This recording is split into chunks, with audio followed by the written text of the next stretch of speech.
نحمده ونصلي على رسوله الكريم أما بعد فأعوذ بالله من الشيطان الرجيم بسم الله الرحمن الرحيم সর্বপ্রথম পরিবার করছে আজ করছে সমুদ্র শাসন কাজে বাবুর পরিচিত সাথে নবী সাল্লাল্লাহু আলাইহি ওয়াসাল্লাম কর্মচারী আজ করছে বিষয় কাজে বাবুর প্রার্থনা করতে লাগিবা বিচার নামাজ কাজে নির্বাচন মালিসের বাবুর একই সাথে কর্মচারী আজ করছে যাকে পরে মহামান্য চেয়ারম্যান এবং বিশেষ জাতীয় ফাউন্ডেশন চেয়ারম্যান আপনাদের মেজর মনিজার বাবুর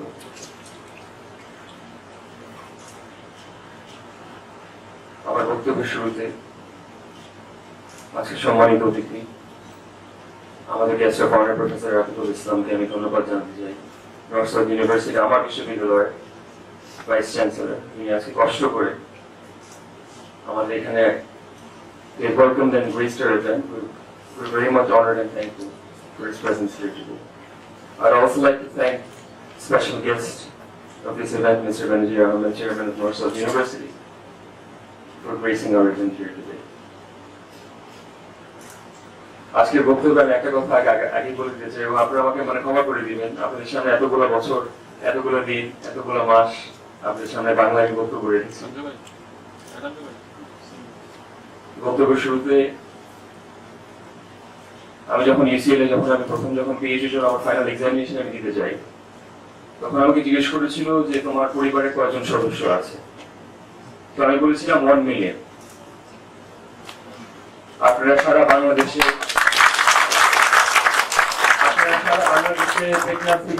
থেকে আপনারা কিন্তু আমার পরিবারের একটা অংশ এবং আমার সকল অর্জন আমি আপনাদের জন্য উৎসর্গ করছি। আপনারা আমাকে পড়াশোনা করেছেন, আপনারা আমাকে বিদেশে পড়াশোনা করতে পাঠিয়েছেন। আপনাদের জন্য আপনাদের দোয়াতে আমি সুশিক্ষিত হয়ে আমি বাংলাদেশে ফেরত আসছি এবং আপনাদের খেদমতে যাতে আমি নিয়োজিত থাকতে পারি সেই দোয়া আমি আল্লাহর দরবারে আজকে আমি কামনা করছি এবং আপনারা আমাকে সেই সুযোগটা করে দিয়েছেন। এর জন্য আমি ব্যক্তিগতভাবে আমি কৃতজ্ঞ এবং চিরকাল আমি ঋণী থাকবো। আজকে ইকোনমিক সিম্পোজিয়াম, যেহেতু ইকোনমিক সিম্পোজিয়াম আমার কথাগুলো অনেক প্রথম কম্পোনেন্টটা আমার ইংলিশে বলতে হচ্ছে, কিন্তু পরবর্তী সময় সাংবাদিক ভাই বোন যারা আপনারা আসছেন দূর দূরান্ত থেকে কষ্ট করে যারা আসছেন আপনাদের আমি ব্যক্তিগতভাবে কৃতজ্ঞতা বোধ প্রকাশ করতে যাচ্ছি। আর এখন ফর্মালি আমাদের ইকোনমিক সিম্পোজিয়াম আমরা শুরু করতে যাচ্ছি। তো আজকের ইকোনমিক সিম্পোজিয়াম ডিসকাশন হচ্ছে the prerequisites of sustained inclusive growth, the symptoms of financial fragility and burgeoning wealth disparity.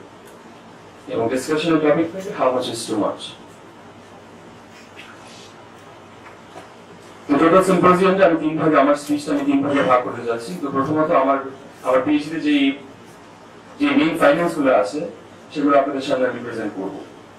তার পরবর্তীতে একটা হোলিস্টিক ডিসকাশন হবে on the prerequisites of inclusive growth এবং financial fragility that persists in the diaspora that precedes the borders of Bangladesh and within the constraints of our Bangladeshi borders. তার পরবর্তীতে budget সংক্রান্ত আমার কিছু মন্তব্য আমি আপনাদের সামনে পেশ করব।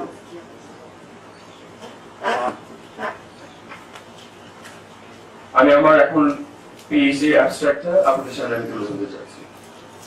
So this thesis examines the impact of financial integration on growth, on poverty and inequality and crises. After booker প্রথম chapter surveys the theoretical linkages proposed in the literature between financial integration and growth, poverty and inequality and crises. Chapter 2 examines the impact of financial integration on growth using a panel data set over a country's data size of 175 countries over the time period of 1970 to 2013. Predominantly the data sets were collected from 10 world tables, the IMF, the International Monetary Fund, and the World Bank data sets. My supervisor, Dr. Rafael Espinoza, is a chief economist at the IMF in a division of development studies. And my other supervisor, Dr. Yulia Korostelova, she's Belarusian, and she's a prominent economist at UCL as well as the EBRD. The two models that have been used in my thesis are the panel threshold regression model and the logistic transition smooth regression model. So this was an extensive exercise, a holistic exercise, a mathematical, technical, econometric exercise that I've used using Stata and MATLAB, as well as RATS to an extent, to determine the results that I have abridged in my thesis. The thesis that is presented to you today is an abridged version of the thesis, because the original thesis is about 2,000 pages, because behind this thesis I have about 500,000 lines of codes. The key findings from chapter 2 was that for developing countries, and this is a very short synopsis, that for developing countries, a high threshold level is observed, above which increasing openness, so increasing financial liberalization, increasing financial openness is actually severely damaging to growth. On the contrary, for emerging market economies, with increasing of financial liberalization, growth appears to increase both below and above the certain specified threshold. For transition economies, however, we have observed a very low threshold level, but above this threshold, increase in financial openness actually results in decreasing growth. Chapter 3 looks at the impact of financial integration on poverty and inequality using 79 developing countries. So this was a more tailored approach as to what are the ramifications of financial integration, what are the ramifications of capital account openness on poverty and inequality. We understand the ramifications on growth, but we also wanted to dissect the ramifications on poverty and inequality. What was observed was, I used the tidal threshold regression methodology as well as the logistic smooth transition regression methodology, and I found that a low threshold level was observed for the impact on poverty. The results below the threshold were inconclusive, but above the threshold we found that increasing openness actually does decrease poverty. And I measured poverty through absolute terms, I measured poverty through extreme poverty, I also measured poverty through relative poverty for $1.90 and $3.10. And when measuring the impact on various income groups, so this is the richest 10% and 20%, and the poorest 10% and 20%. Below the threshold that was found, up until a certain level of financial openness, below the threshold that was found, increasing openness actually increases income share of all income groups, so including the rich as well as the poor. However, once you cross a certain threshold, the income share for the richest 10% and 20% increase. However, the income share of the poorest 10% and 20% actually decrease. And this goes to show that after a certain level of financial integration, after a certain level of financial integrity that persists in financial markets, after a tipping point is surpassed, it is observed that increased openness results in increased inequality. And this is consistent across the 79 developing economies that I've used in my data set. Finally, chapter 4, which is the final econometric chapter of my thesis, examines the impact of the intensity of financial liberalization on the likelihood of crisis using 93 developing countries over the time period of 1980 to 2013.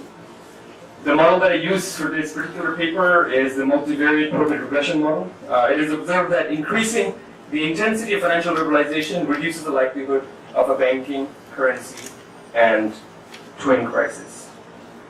And there are two notable findings that I would like to state from my thesis. One being that improvement in the conditions of political institutions reduces the likelihood of crisis.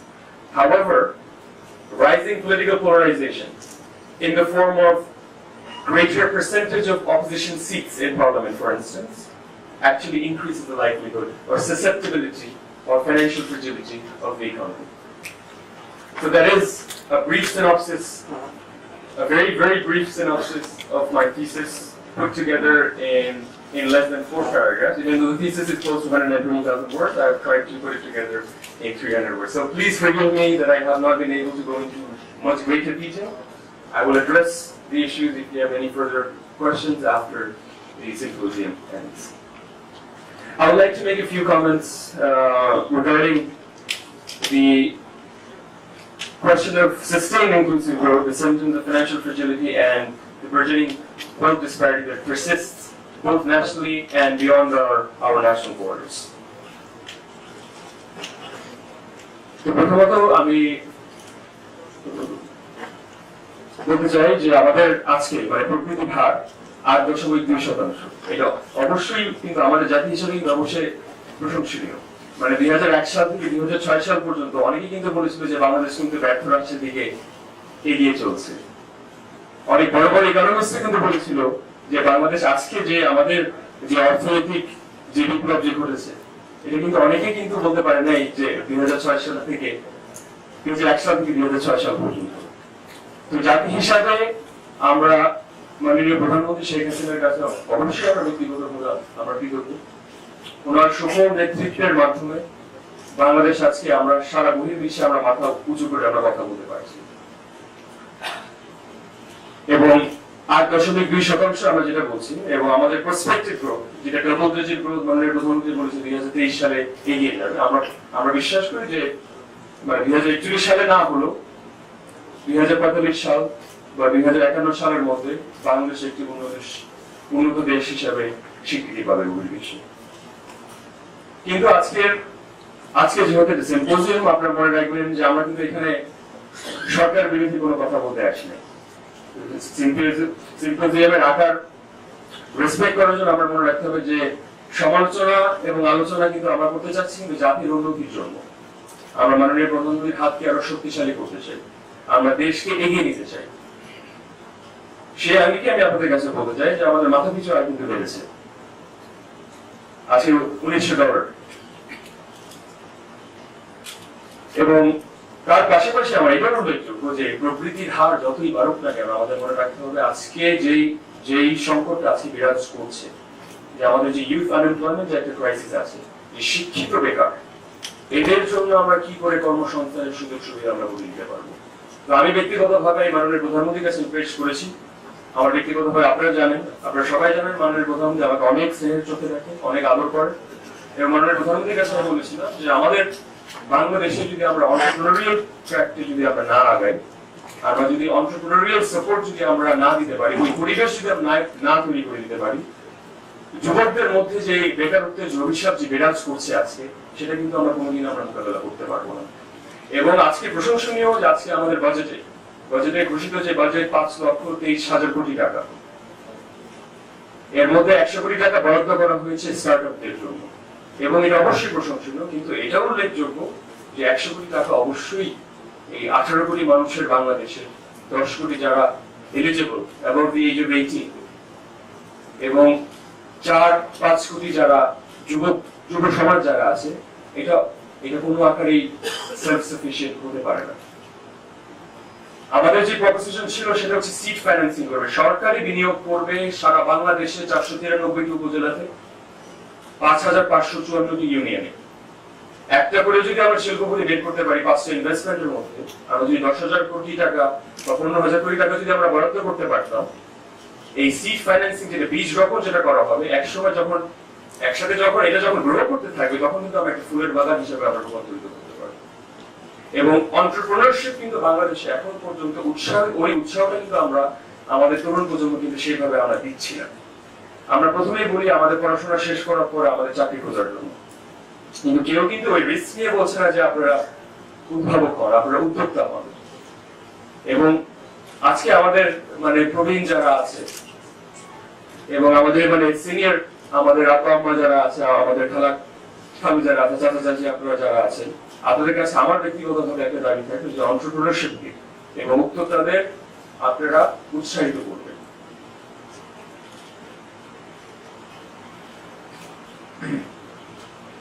তার পাশাপাশি মাননীয় প্রধানমন্ত্রীর কাছে আমি পেশ করেছিলাম যে আমাদের যুব কর্মসংস্থান মন্ত্রণালয় দরকার। এই যুব কর্মসংস্থান মন্ত্রণালয় যদি গঠন করা হয়, এই স্টার্টআপ ফাইন্যান্সিং করতে আমাদের সুবিধা হবে।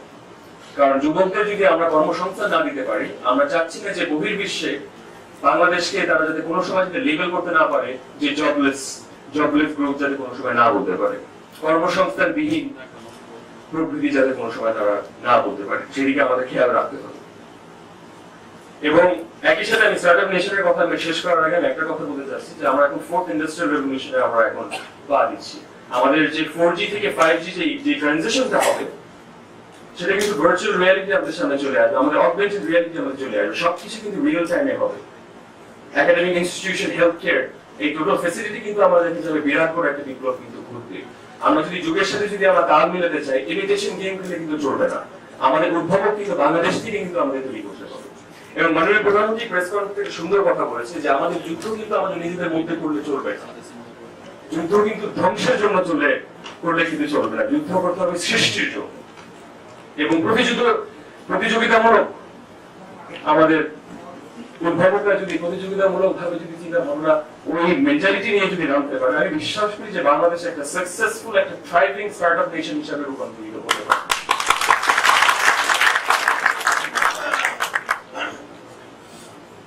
তার পাশাপাশি আমি ব্যাংকিং সেক্টরের কয়েকটা কথা, এখন জানেন আমাদের আমাদের আমাদের যুব সমাজের মধ্যেই না, কিন্তু আমাদের সাধারণ জনগণের মধ্যে কিন্তু ব্যাংকিং সেক্টর নিয়ে নানা ধরনের সংশয় অবশ্যই বিরাজ করছে। এটা স্বীকৃতি দিতে হবে, কারণ ব্যাংকিং সেক্টরে আছে কমার্শিয়াল ব্যাংকিং সেক্টরে মাননীয় প্রধানমন্ত্রী যেই দিক নির্দেশনা দিয়েছে যে single digit lending interest rate নিয়ে আসবে। এখন আমাদের যে সবচেয়ে বড় প্রবলেম যেটা এখন বর্তমানে এসে বিরাজ করছে সেটা হচ্ছে ফাইন্যান্সিয়াল ইনক্লুশন। এখন এক শ্রেণী পেশার মানুষই কিন্তু তারা লোন নিচ্ছে, এক শ্রেণী পেশার মানুষই কিন্তু দেখা যাচ্ছে যে বিনিয়োগ করছে। কিন্তু আমরা কি করে মুফাসসল থেকে আমরা উদ্যোক্তা তুলে নিয়ে আসতে পারবো, কি করে আমরা তাদেরকে আমরা অ্যাট্রাক্ট করতে পারবো যে এই ব্যাংকিং সেক্টরে যাতে আমরা যাতে মডার্নাইজ করতে পারি, এই ফাইন্যান্সিয়াল প্রোডাক্টস ফাইন্যান্সিয়াল ইনস্ট্রুমেন্ট যাতে সাধারণ জনগণের কাছে আমরা যাতে নিয়ে যেতে পারি, এর সুফল এই ফাইন্যান্সিয়াল ইন্টিগ্রেশন এবং বিশ্বায়িত যুগের যে সুফল এটা যাতে সাধারণ জনগণ যাতে ভোগ করতে পারে। এবং আমি ব্যাংকিং সেক্টর এবং যারা জড়িত আছে আমি মাননীয় প্রধানমন্ত্রীর কাছে আমি আবেদন করছি এবং বর্তমান সরকারের কাছে আবেদন করছি যে অবশ্যই একটা কমিশন গঠন করা উচিত। আর ঋণ খেলাপিদের নিয়ে একটা কথা আপনারা জানেন যে এখানে নানাভাবে এখানে বলা হচ্ছে এখন অনিচ্ছাকৃতভাবে ঋণ খেলাপি আছে, মাননীয় প্রধানমন্ত্রী বলেছে, এবং ইচ্ছাকৃতভাবে ঋণ খেলাপি আছে। এখন দেখেন অনিচ্ছাকৃতভাবে ঋণ খেলাপিরা কোনো সময় চায় নাই তারা যে ঋণ খেলাপি হওয়ার জন্য। এখন শত শত বাংলাদেশে কিন্তু ঋণ খেলাপি আছে। এখন সবাইকে যদি আমরা দেউলিয়া ঘোষণা করে দিই, বাংলাদেশের ফাইন্যান্সিয়াল সিস্টেম কিন্তু টোটালি কোল্যাপস করবে, সেটাকে কিন্তু আমার স্বীকৃতি দিতে হবে। তাই আমাদের মনে রাখতে হবে যে রাষ্ট্র কিন্তু একটা পরিবার, সবাইকে উৎসাহিত করে সবাইকে একত্রিত বলে একতার সাথে নিয়ে কিন্তু আমাদের এগিয়ে যেতে হবে।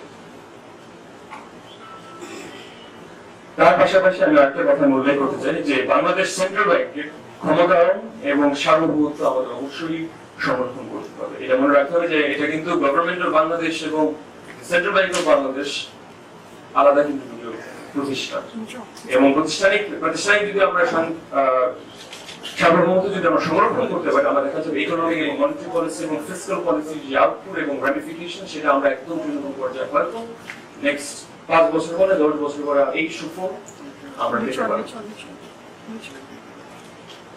আমার থার্ড কম্পোনেন্ট আমার ডিসকাশন বৈষম্যের যে হার, সেটা আমি মাননীয় প্রধানমন্ত্রীর কাছে আমি দাবি করেছিলাম এবং আমাদের নির্বাচনী ইস্তেহারে কিন্তু ছিল যে বৈষম্য আমাদের মনে রাখতে বাংলাদেশের স্বাধীনতার চেতনার ভিতরে আমাদের মূলনীতির ভিতরে কিন্তু সমাজতন্ত্র নিহিত আছে, আমাদের রক্তের শিরায় শিরায় কিন্তু সমাজতন্ত্র আছে।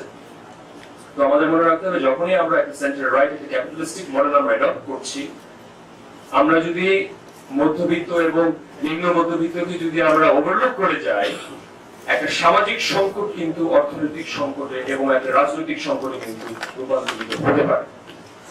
এবং এই ক্লাস স্ট্রাগলটা যাতে কোনো সময় না হয়, বৈষম্যের হার যদি না বাড়তে থাকে, সেদিকে আমার ব্যক্তিগতভাবে একজন অর্থনীতিবিদ হিসাবে এবং একই সাথে বাংলাদেশের একজন সচেতন নাগরিক হিসাবে আমার মাননীয় প্রধানমন্ত্রীর কাছে আমার ব্যক্তিগতভাবে দাবি রইল।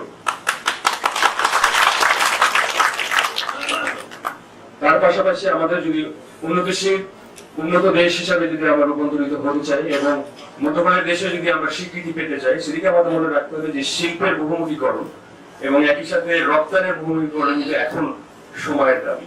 কারণ এখন দেখেন আমাদের ডিপেন্ডেন্সি কিন্তু এখন $15 বিলিয়ন আছে কিন্তু আমাদের রেমিটেন্স থেকে। আর আরেকটা আমাদের ডিপেন্ডেন্সি আছে যে আরএমজি সেক্টর। কিন্তু যখন 3D প্রিন্টিং যখন চলে আসে, যখন ভার্চুয়াল রিয়ালিটি চলে আসে, যখন আর্টিফিশিয়াল ইন্টেলিজেন্স চলে আসে, আমাদের আরএমজি সেক্টর যখন একটা সময় এটা 10 বছর হোক, 15 বছর হোক, 20 বছর হোক, আমরা যদি অল্টারনেটিভ যদি আমরা না সিক করি, আমাদের এত বড় একটা এক্সপোর্টের একটা রেভিনিউ যে সোর্স, ফরেন কারেন্সি রিজার্ভের এত বড় একটা সোর্স, সেটা কি হবে? আমাদের তো বিকল্প অবশ্যই আমাদের খুঁজতে হবে। এবং এটা লেটার এবং মাননীয় প্রধানমন্ত্রী, আমি জানি অনেক অর্থনীতিবিদরা সমালোচনা করেছে যে স্মার্টফোনের জন্য কেন ট্যাক্স ইমপ্লিমেন্টেশন করা হলো, কিন্তু দেখেন আমাদের যে দেশীয় যে পণ্যগুলো আছে তাদেরকে তো আমাদের গ্রো করতে দিয়ে ওই সুযোগ সুবিধা করে দিতে হবে। এবং ওই স্মার্টফোন ট্যাক্সে মাননীয় প্রধানমন্ত্রীকে আমি কংগ্রাচুলেট করতে চাই এবং বাজেটের যে সিদ্ধান্ত নেওয়া হয়েছে আমরা স্বীকৃতি দিতে চাই যে দেশীয় পণ্যকে আমাদের অবশ্যই প্রাধান্য আমাদের দিতে হবে। কারণ আমাদের কিন্তু আমার ডাইভার্সিটি ফাউন্ডেশন দরকার। আজকে আমি 10 তলা বিল্ডিং করবো, কিন্তু আমার যদি ফাউন্ডেশন না থাকে, আমি তো 3 তলার পরে যেয়ে কিন্তু আমি করতে পারবো না। এবং আরেকটা গুরুত্বপূর্ণ বিষয় যেটা আমার অল্প করে আমি ছুঁয়ে যেতে চাচ্ছি আজকে, সেটা হচ্ছে আমাদের বিকেন্দ্রীকরণ।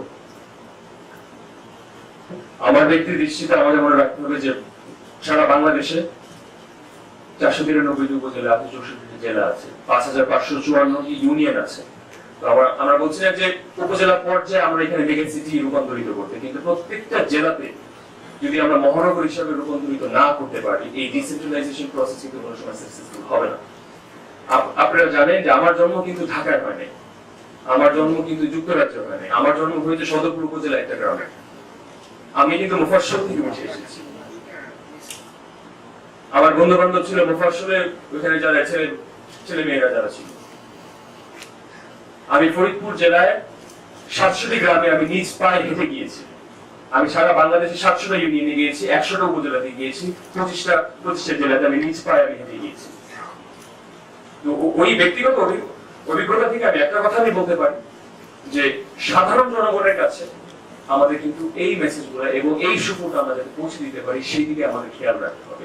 যতই থিওরিটিক্যাল ডিসকাশন আমরা করি না কেন, আর্মচেয়ারে বসে পাওয়ার পয়েন্ট টেবিল দিয়ে, আমাদের কথা হচ্ছে যে সাধারণ জনগণ কি এর সুফল কি পাচ্ছে নাকি পাচ্ছে না, সেই দিকে আমাদের খেয়াল রাখতে হবে।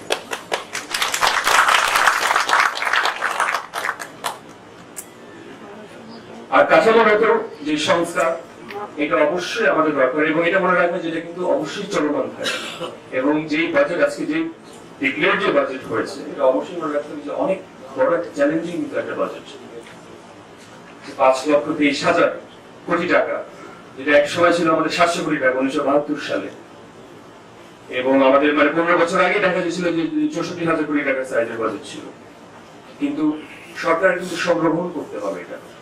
যেহেতু সংগ্রহ করতে হবে, আমি এখানে বিলাসিতার কোনো উপায় নাই, কারণ এখানে আমাদের কংগ্রাচুলেট করতে হবে আমাদের ডিলিজেন্ট যারা ট্যাক্স পেয়ার আছে। আমাদের এখন 10,41,00,000 এলিজিবল ট্যাক্স পেয়ার আছে বাংলাদেশে। এর মধ্যে ট্যাক্স পে করছে, ডিরেক্টলি ট্যাক্স পে করছে 25 লক্ষ।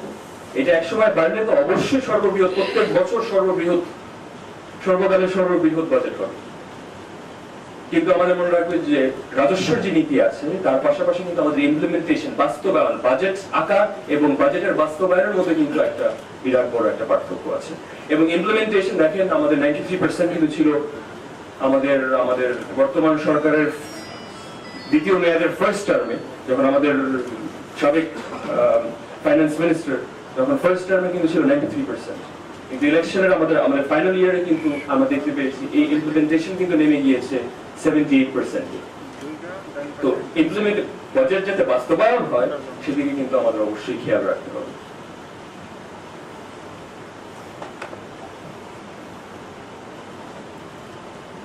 এবং বাজেটের একটা প্রশংসনীয় যে একটা ফ্যাক্টর, সেটা হচ্ছে আমাদের দীর্ঘ 9 বছর পর আজকে এই যে 2,900 এমপিও ভুক্ত করাতে আজকে 75,000 কর্মচারী, আর মধ্যে সাহসী সিদ্ধান্ত কিন্তু এটা মাননীয় প্রধানমন্ত্রী নিয়েছে, অনেক সাহসী সিদ্ধান্ত। এবং আমার গ্রামে, আমার উপজেলাতে আমি কিন্তু অনেকেই জানি যারা ফরিদপুর জেলা থেকে, তারা কিন্তু এমপিও ভুক্ত হওয়ার জন্য অনেকবার আবেদন করেছে। তো 10-12 হাজার থেকে মাননীয় প্রধানমন্ত্রী 3,000 দিয়েছে এই সাহস করে। আজকে 17% বাজেটের অ্যালোকেট করা হচ্ছে এডুকেশন খাতে। অবশ্যই এটা আমাদের কংগ্রেচুলেট করা উচিত।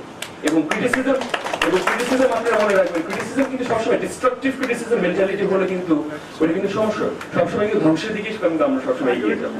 কিন্তু ক্রিটিসিজম হতে হবে কনস্ট্রাকটিভ। দেশটা তো আমাদের, বাঁচতে হবে তো আমার, দেশে তো থাকবো আমরা। এবং ওয়েলথ ডিসপ্যারিটির জন্য আমি আগেও একটা কথা বলছি, এবং বাজেটের আকারে একটা কথা, যেটা এখন আমরা দেখতে পাচ্ছি যে নানা জায়গায় আপনারা আমাকে পার্সোনালি এখন দেখতে পারেন যে আমার ব্যক্তিগত ইমেলে আমি 5,000 থেকে 7,000 আমি ইমেল পাই যে আমার মতবাদ কি রংপুর নিয়ে, আমার মতবাদ কি সিলেট নিয়ে। আপনাদের কাছে একটা প্রশ্ন যেটা আপনারা বারবার জিজ্ঞেস করেছে, সেটা হচ্ছে ঋণ খেলাপিদের নিয়ে, এবং কালো টাকা কি সাদা টাকা করা যায় নাকি, কিভাবে যায় না। তো কথা হচ্ছে মাননীয় প্রধানমন্ত্রী যে উদ্যোগ নিয়েছে, আপনারা দেখেন যে যখন প্রকৃতির হার যে আকারে বাড়ছে, এখানে দুইটা অ্যাসোসিয়েটেড ফ্যাক্টর সবসময় এখানে রয়ে যায়। এবং একটা হচ্ছে যে আমাদের ওয়েলথ ডিসপ্যারিটি, আর একটা হচ্ছে এখানে মানে করাপশন চার্জ। বাংলাদেশে এখানে করাপশন কিন্তু আমরা এখানে সবাই কিন্তু কোনো আকারে কিন্তু আমরা দেখা যাচ্ছে, আমরা এটা মফস্বল পর্যায়ে হোক একদম শীর্ষ পর্যায়ে হোক, আমরা কিন্তু এখানে দুর্নীতির যে জিরো করাপশন যে tolerance policy, zero tolerance policy towards corruption, এটা আমাদের কংগ্রাচুলেট করা উচিত এবং উৎসাহিত করা উচিত। কারণ করাপশনকে যদি আমরা দাবায় রাখতে পারি, আমার মনে হয় যে আসলে বাংলাদেশ একটা অর্থনৈতিক বিপ্লবের মাধ্যমে একটা উন্নতশীল, উন্নত এবং সমৃদ্ধশীল একটা দেশে রূপান্তরিত হবে। আর আমার ব্যক্তিগতভাবে আমার একটা লাস্ট একটা আমার দুটো প্রপোজিশন আমার থাকবে, সেটা হচ্ছে আমাদের ইশতেহারে যেরকম আমরা প্রপোজ করেছিলাম যে বাংলাদেশে অবশ্যই একটা ইউনিভার্সাল হেলথ কভারেজ আমাদের দরকার। কারণ দেখেন মধ্যবিত্ত আয়, মধ্যবিত্ত যারা আছে এবং নিম্ন মধ্যবিত্ত যারা আছে তারা কিন্তু বিদেশে যে সিঙ্গাপুরে যে হেলথ কেয়ার সিক করবে না, তারা কিন্তু আমেরিকাতে যে সার্জারি করার ওই আর্থিক ক্ষমতা কিন্তু তাদের নাই।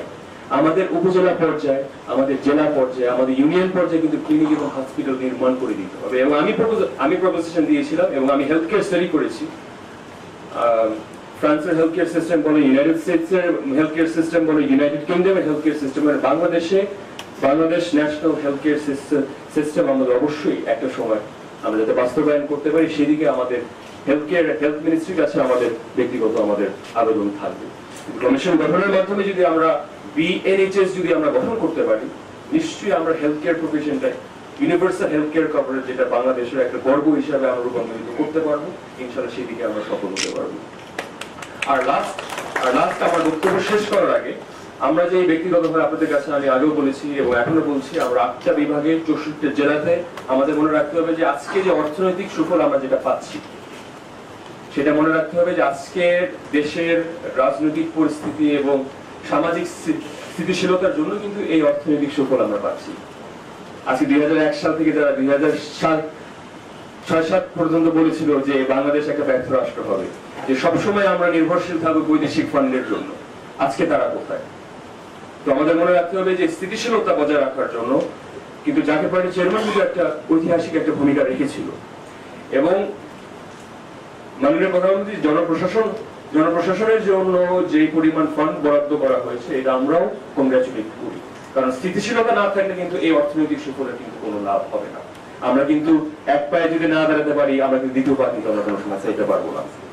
তাই credit given where it is due, মাননীয় প্রধানমন্ত্রীকে আমাদের ওই জায়গায় আমাদের কৃতজ্ঞতা আমাদের প্রকাশ করতে হবে। কারণ জঙ্গিবাদ মোকাবেলায় অবশ্যই একটা ঐতিহাসিক ভূমিকা তিনি রেখেছেন।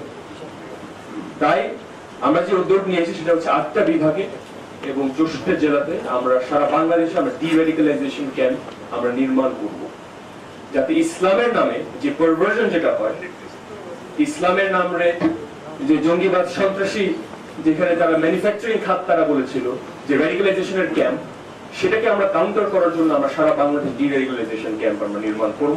এবং আপনারা জানেন, আপনারা নিজ উদ্যোগে আপনারা এগিয়ে আসবেন যাতে বাংলাদেশে যাতে আমরা স্থিতিশীলতা যাতে বজায় রাখতে পারি এবং মানে ট্রিকল ডাউন থিওরি বলেন, টপ টু বটম এবং বটম আপ থিওরি বলেন, এর মাঝখানে একটা সমন্বয় আমাদের বের করতে হবে।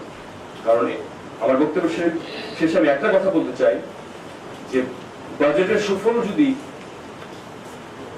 সমাজের মধ্যবিত্ত এবং নিম্নবিত্ত এবং মুফাসসলে যারা আছে তারা যদি না পায়, তাহলে এই উন্নতির কিন্তু কোনো মানে নেই। তাই আপনারা দোয়া করবেন এবং আপনারা সাথে থাকবেন যাতে আমি বাংলাদেশের অগ্রযাত্রায় এবং এই যাত্রায় আপনাদের খ্যাতমতে যাতে বাঙালি জাতির খ্যাতমতে যাতে আমি নিয়োজিত থাকতে পারি। আপনারা দোয়া করবেন, সাথে থাকবেন। ওয়াকিল রহমান আলহামদুলিল্লাহ রাব্বিল আলামিন। আসসালামু আলাইকুম।